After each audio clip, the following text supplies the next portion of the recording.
on January 7th, 1889. The very first college football All-American team list was released, letting the country know who the best players in college football were, and becoming an annual thing that is one of the most prestigious honors a college football player can have. And the name All-American has become synonymous with greatness. It all started before 1900. Today we're going to dive into how it started in college and high school sports forever. Today on Daily Sports History. Kroger Delivery makes it easy to do your holiday shopping in a jingle. There might be a lot on your to-do list, but thanks to Kroger Delivery, you can get everything you need delivered straight to your door at the same great prices you'd find in store. Our refrigerated trucks always ensure that your groceries arrive fresh. And right now, you can save $20 on your first order of $75 or more and get free delivery with a Boost membership. Restrictions apply. See site for details. Kroger, fresh for everyone. Welcome to Daily Sports History. I'm Ethan Reese, your guide, as you daily learn more about sports history, increasing your sports knowledge. As we dive into the first All-American team. And today's trivia question to listen out for is, who was the very first West Coast athlete featured on the All-American list? Listen to the episode to find the answer. And if you miss it, listen all the way to the end where I will give you the answer. So back in the late 1800s, college football was one of the biggest sporting event around. This was before the NFL, and the game was different than it is today. The scoring was different, the style was different, the pass wasn't really a thing back then, and it was very dangerous. Multiple people would die playing college football every year. That's why the NCAA was actually created, was to put rules in place to help keep college football safe. But that didn't, despite the dangerousness of the game, it didn't keep fans and players from loving to play. And it swept across the country. And that's when Casper Whitney decided to do something that had never been done before and change the college landscape forever. And Casper was a New England guy born in Massachusetts, but he got educated when he went to St. Matthew's College in California. And back then, having experiences across the nation was very rare. And he became a writer after college. And he loved writing so much so that he was actually writing articles while on the front lines in Cuba during the Spanish-American War. And this is where he got popular because he wrote about what was actually happening on the battlefields. And his description of the Rough Riders, which is still one of the most famous regiments to this day, especially since Teddy Roosevelt was part of them, helped popularize him as a writer. And he would go on to be the owner and editor-in-chief of Outing magazine, promoting outdoors and sporting pursuits. And he would go on to become an advocate for amateur athletics and become a member of the IOC and the American Olympic Committee. But he did all of this after he published the very first All-American list. And he took the success he had from the All-American list to even higher heights. And he posted it in This Week's Sports. Now, not much is known about This Week's Sports, but it was a weekly publication of sporting events, which is very different than what we see today. It was hunting, other outdoorsy things rather than what we know as today in sports. And it would be a weekly magazine, and he released this in association with Walter Camp, who became known as the father of American football. After playing football when he went to Yale, but what really made him popular when he was playing in college, he proposed rules for the game that included such things as the line of scrimmage, the snap back from the center, the system of downs, the scoring system, and the 7-man line and 4 men in the backfield. And during his coaching career, he coached at Yale from 1888 to 1892, where he won 67 games and lost just 2. Then he moved across the country coaching at Stanford University, which again, he had a great record of 24-4. And over this time, he won 3 national championships. This was very different than today. This was voted on by writers, and this was all while he was at Yale, where Eastern bias really factored in to the voting system, as they didn't have a playoff or even a ranking system back then. And he got involved in doing the All-American list because he was a writer also. By the time he had passed away, he had written over 30 books and over 250 magazine articles, mainly focused on football and the sporting world. And in 1951, he'd be inducted into the College Football Hall of Fame. And every year, the top player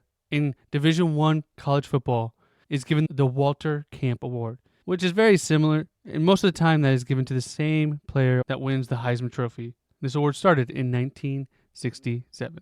But the All-American team, they actually picked 11 All-Americans, but it was limited to the big three college football teams at the time, which were Harvard, Princeton, and Yale, which Walter Camp at the time, who helped make this list, also coached at Yale, giving them a little bit of a bias as well. And this was a unique thing and shows how different the game is to now.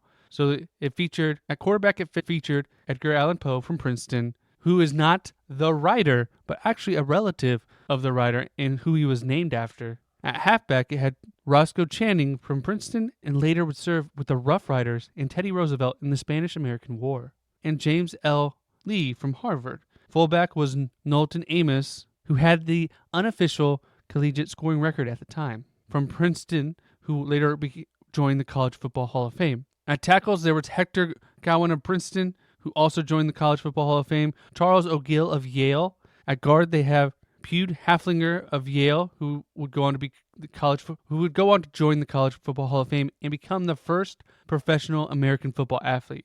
And John Cranston of Harvard. And at ends, they had Amos Alonzo Staggs of Yale, who would join the College Football Hall of Fame, and Arthur Kumchuk of Harvard.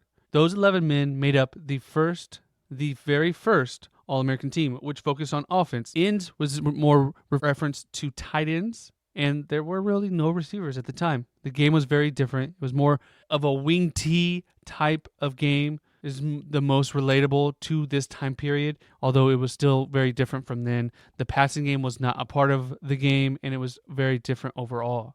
But over the years, it morphed, and eventually they grew it from just these three main schools to include schools all over the country. And every year it came out, it became more popular as the college game became more popular, and people wanted to consume it. And the name All-American really became synonymous, especially after World War I, where American pride gained even more sentiment with everyone across the world. And being part of an All-American, it was a great honor for the players, but it also made Americans and fans really cling on to this as patriotism. And by the 1920s, it was a standardized form that was published in the New York Times and the Associated Press. As in the 1950s, as sports overall grew, the All-American term was something people wanted. As the NFL became more popular, they wanted to draft All-Americans, and it allowed them a chance to grow and have a financial opportunity from this as well. Now, this also expanded to not just be for football.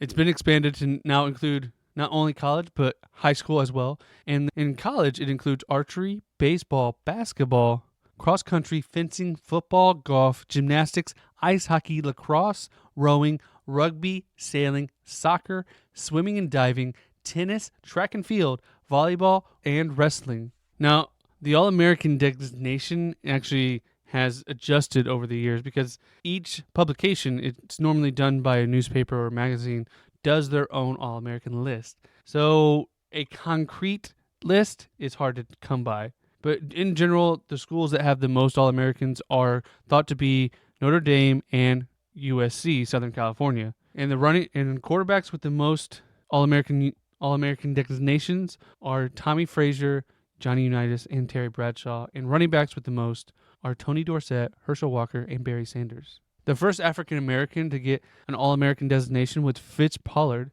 who went on to become a pioneer not only in the college game, but in the professional game as well. And in 1911 was the first time they included a West Coast player in Frank Gorman from Stanford, showing that it was truly All-American, as there was an Eastern bias when they first started, which happens in every single sport. All sports have done that as well.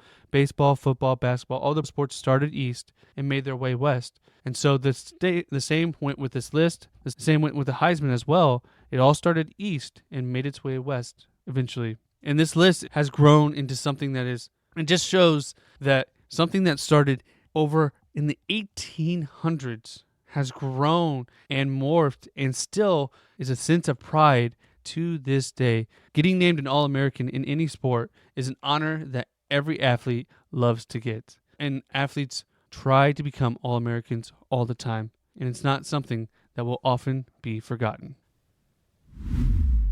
And I want to thank you for listening to today's Daily Sports History. If you want more college sports history, check out the official Heisman Trophy podcast, where your host, Chris Hudson, aka the Heisman Pundit, takes you through weekly conversations about college football top Heisman candidates and in-depth stories about the trophy's history and focus on the Heisman Trophy Trust and charitable efforts. It's a great look behind the scenes at college football's immortality. And we'll put a link in the description below for you to check them out.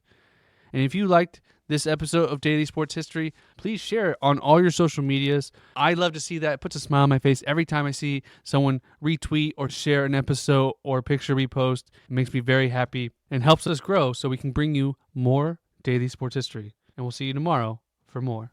And did you catch the answer to today's trivia question? Who was the first West Coast athlete to get on the All-American list? And the answer was Frank Gorman of Stanford, showing the game was starting to grow nationally, and it truly was an All-American team.